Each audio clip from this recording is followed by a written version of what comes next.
Loops.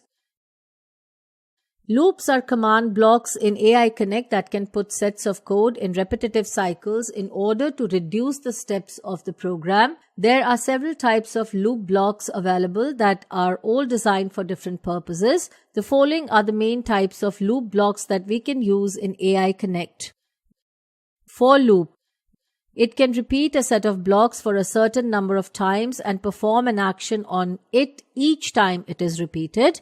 This block is very useful for performing operations on multiple items of a list and printing out the results. Range block. The range block can be used with the for each block to set the maximum number of times it will repeat its actions. Repeat block.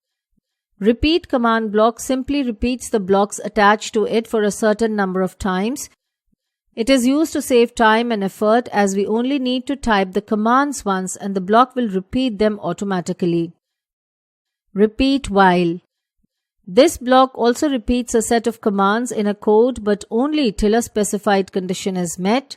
As long as the condition stays true, the code keeps repeating. Uses of loop blocks.